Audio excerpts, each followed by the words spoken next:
Magandang gabi po sa ating lahat. Muli tayong magkakaroon ng daily words of encouragement. Sa gabing ito, tayo po ay manalangin. Dakilang Diyos, salamat po na muli kami mag-aaral ng iyong salita. Patuloy niyo kaming turuan, O Diyos, ng mga prinsipyo po ninyo upang meron kaming magamit sa aming pong pang-araw-araw na pamumuhay.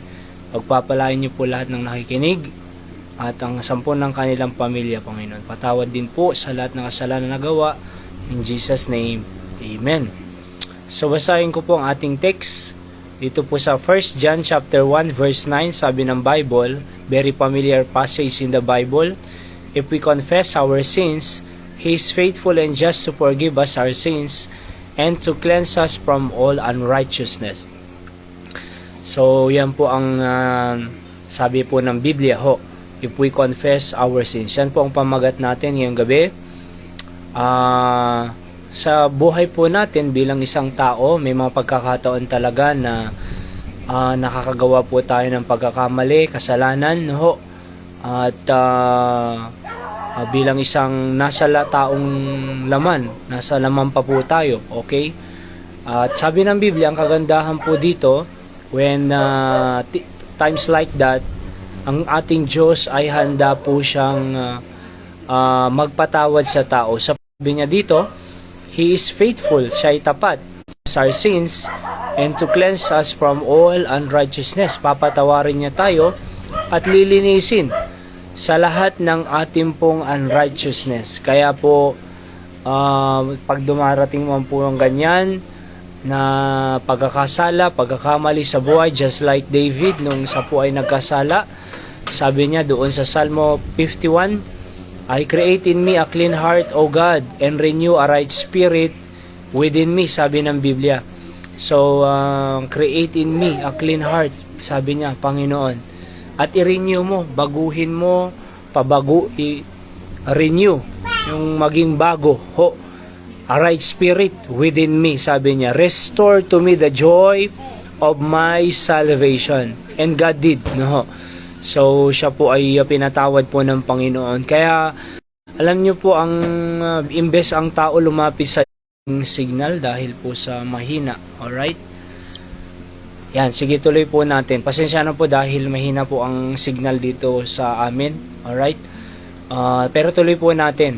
Katulad ng binanggit ko po kanina, ay pag tayo po ay may pagkakamali, ay tayo po ay lumapit sa Diyos at handa po siyang patawarin po tayo.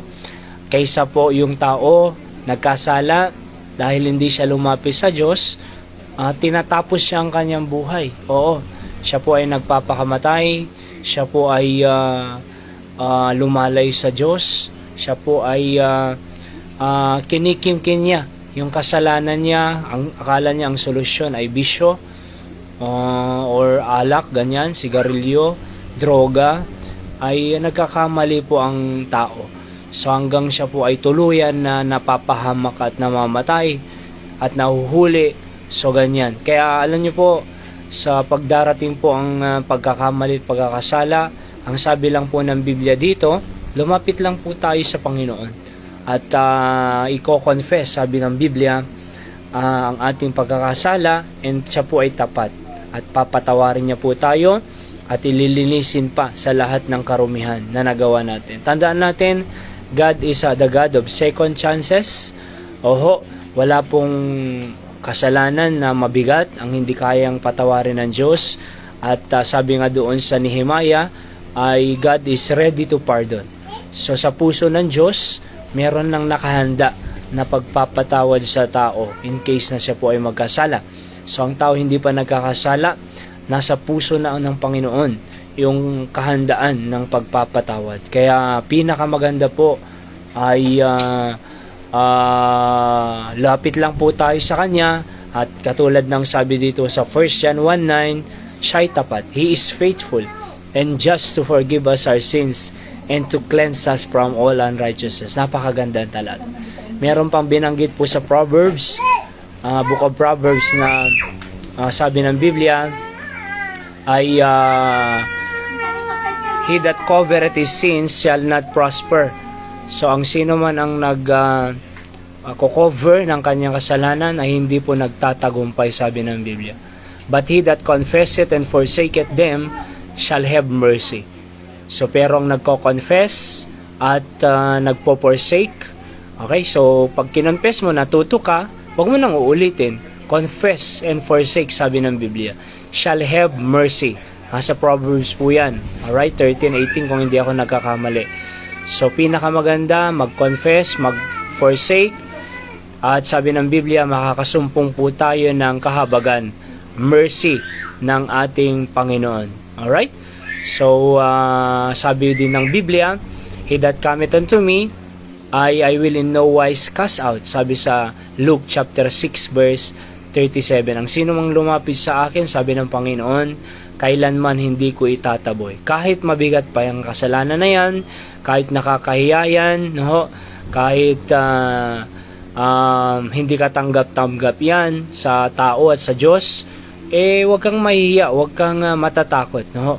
Huwag mong sasarinlin yan. Sapagkat sabi ng Panginoon, ang sino mang lumapit sa akin, kailanman hindi ko itataboy. Luke 6:37. At papatawarin tayo ng Diyos, at i-renew ang ating spirit, at mababalik po yung joy of my salvation, na katulad ng sabi ni David. Ibabalik po ng Panginoon yung kagalakan, kasiyahan na tinanggal ng sanlibutan. Yung kasalanan na inagaw ng sanlibutan ay babalik, sabi po ng Biblia. Alright? So manatili po tayo sa Diyos.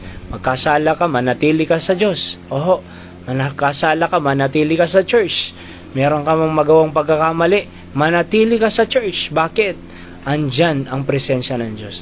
Andyan mo maririnig ang comfort at kalooban ng Diyos when times like this, sa panahon ng tayo po ay natalisod, nagkasala, nadapa. Alright? So, nang lupaypay, or sa panahon na tayo po ay nanlamig, So, manatili lang po tayo sa Panginoon. Panginoon, sabihin natin, renew a right spirit within me. Restore to me the joy of my salvation. At ang sabi ng Biblia ay ang Diyos po, papatawarin ka tayo at i-renew yung spirit natin at ibibigyan ulit tayo ng kasiyahan. Sabi nga nila, kung saan mo na naiwan yung kasiyahan, doon mo balikan. Kung saan ka dati naging masaya, balik-balikan mo lang yun, 'di ba? So kung kung naiwan mo yung pera mo sa bahay, wag mong hanapin sa kabilang bahay. So kung saan mo naiwan, doon mo balikan, 'di ba? Kung saan mo naiwan yung kasalanan mo, sa kalooban ng Diyos, balik ka lang sa Panginoon, 'di ba? So kasi doon po talaga yung magbibigay ng kasiyahan po sa ating Kristiyanong buhay. Meron po akong naalalang kwento So nawawala po kasi yung pera niya, at nakita ng isang tao, nandun po siya sa gabi na po kasi, at nandun siya sa ilalim ng ilaw, at nakita ng tao, meron siyang tinitignan-tignan doon. Sabi niya, "Sir, anong tinitignan nyo?" "Oo, yung pera ko," sabi niya, "kanina pa ako dito." "Oo, saan mo ba naiwan? Saan mo ba nawala yung pera mo?" "Doon," sabi niya, "sa malayo, sa ilalim ng mangga." Bakit ka dito naghahanap?" Nandito ang ilaw sabi. So, pero hindi naman niya doon nawala, pero doon niya hinahanap. 'Di ba? So, balikan mo kung saan mo nawala. Yung kasiyahan mo, tinanggal ng kasalanan, nagkasala ka, nawala yung kasiyahan mo, balikan mo kung saan ka naging masaya dati.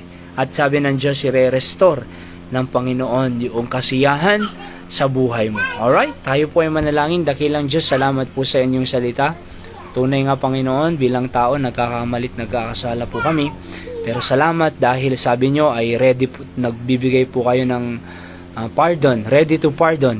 So, kaya nga tulungan nyo lang po kami na matuto na lumapit sa inyo, mag-confess sa lahat ng pagkukulang namin, pagkakasala, and sabi nyo, faithful po kayo to cleanse us, to forgive us our sins and cleanse us from all unrighteousness, and you want us to bring back the joy of our salvation. Kaya kayo po ang manguna sa bawat nakikinig, Panginoon, na manumbalik po sila sa inyong kalooban kung sakali mo po sila ay nawala sa inyo, Panginoon. Just like David said, create in me a clean heart, O God, and renew a right spirit within me, and restore to me the joy of my salvation. And you did to the life of David, dahil po nagkasala siya ng adultery, murder, pero kahit mabigat na pagkakasala, ay kayo pa rin po nagbigay ng second chance sa kanya. Kaya ganun din po sa amin, in case in time like that, ay matuto po kaming lumapit sa inyo at hindi nyo po kami tataboy according sa inyong salita. Maraming pong salamat at kayo po ang maitaas sa aming buhay. Ito po ang aking dalangin sa pangalan ng Jesus. Amen. So yan po ang ating daily words of encouragement ngayong gabi.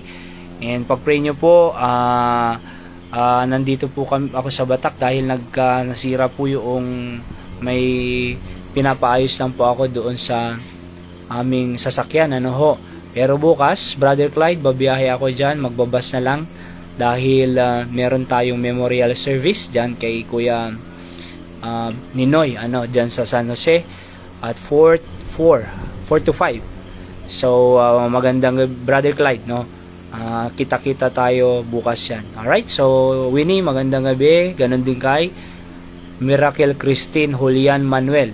So, magandang gabi po. Salamat po sa pakikinig. Pagpalain po tayo ng ating Panginoon.